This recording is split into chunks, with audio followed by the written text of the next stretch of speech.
Okay,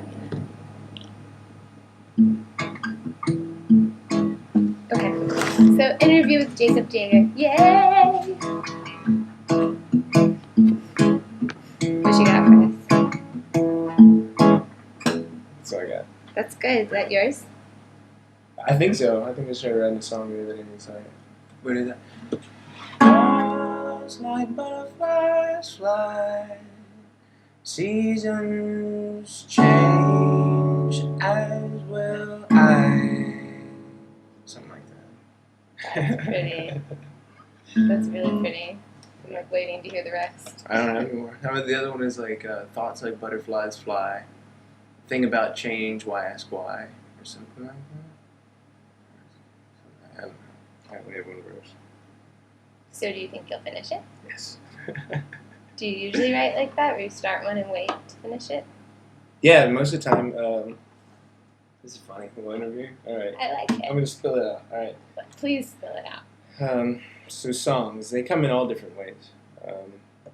And some of them, like that one that I wrote the other day, that was like one of the few that just like, some of them just spill out. The one for Songwriter Weekly? Yeah, and I just ran with an idea of that first time I rode the Gravitron, I was going to ride it, and then I puked my guts out after like pigging out all day at the fair, so I kind of wrote a song about that. But yeah, like some songs will come just a little melody, I'll get like chords and I'll just like have a melody and it runs around in my head. And sometimes I sit on them for days or weeks or months or years. And one day they just finish themselves. I try never to push it. It just happens, when it happens. And sometimes I get frustrated and I'll like pray about it a lot. Yeah? Like this one song I wrote one night and it spilled out. It came out real fast. It was called Old Back Roads. We still haven't been playing it with the band yet, but came out like that. And then all the guys, like I was sitting there and I was just like so excited. It was one of my best songs. I was like, I love this. And it came out so fast. And then I was sitting there and I kind of broke just admiring, looking at the lyrics and being like, man, this is a neat song. Then all the guys came rushing through the door with like cases of beer, and like ran in the living room. I'm like, no, I was like having my quiet time. And so I went in there, and had some beers with them, and it was do, and I was like, oh, that song. And so I ran back in the living room, and I looked at the lyrics, and I tried playing it, and I couldn't remember it. And like tried over and over and over again, and I could not remember it, and I felt terrible. Terrible. And for like days afterwards, I was like, Lord, I'm sorry. I shouldn't have partied with my friends. I should have paid attention. I should have just sang the straight out of that song. Just kept singing it. And then a couple days later, finally, I just sat down one day. I was like, please. And I just played it. And it just was like, boop. And it came back. And I was like, never again. I'm not going to forget it. So I just like sang it. So I'd never forget it again. So that was a pretty cool story.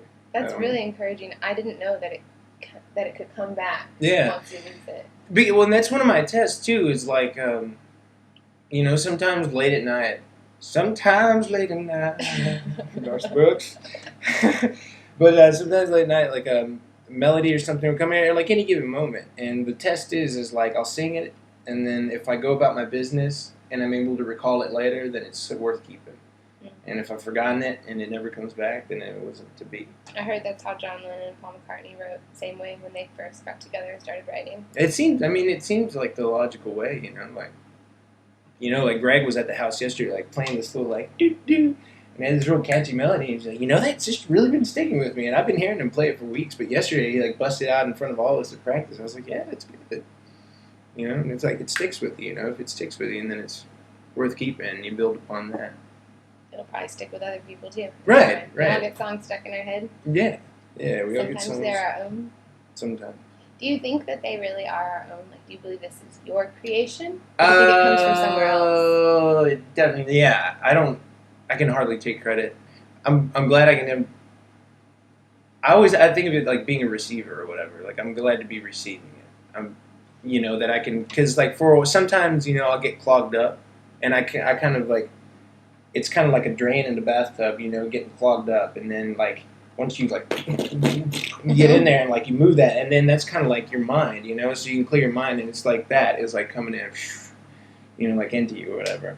And so I'm glad that I have that privilege and that gift to like be able to receive that and concentrate and get these songs because no, I don't feel a lot of times, especially nowadays, I don't really feel like it's not really me.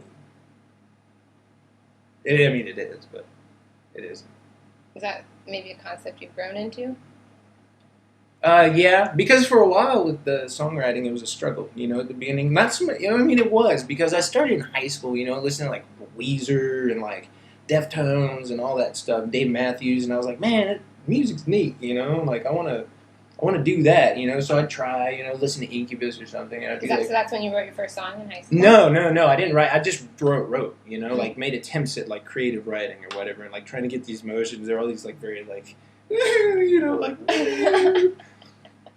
Bunch of that, and so, but no, it wasn't until I moved to Austin. Like in college, I started writing poetry, and it was getting where I could like get sentences out, and like sometimes it was crap, sometimes it was good, and I still have little pieces of paper like that with just like little lines that I hope to use one day that I recognize as good when I wrote them. And there's bits of those that I've used in some of my songs already, but it wasn't until I moved to Austin that I started writing, When did you move to Austin? Moved to Austin in 2005. And why did you come here? For the music. I moved here for music. And where did you move here from? Angleton, Texas. South of Houston, since nobody knows where it is. 14th District. Missouri County is the largest county in Texas.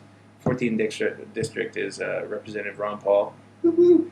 And he lives in Lake Jackson, and his practice is like right across, or I think it's right in the area of where the dentist I grew up. Anyway.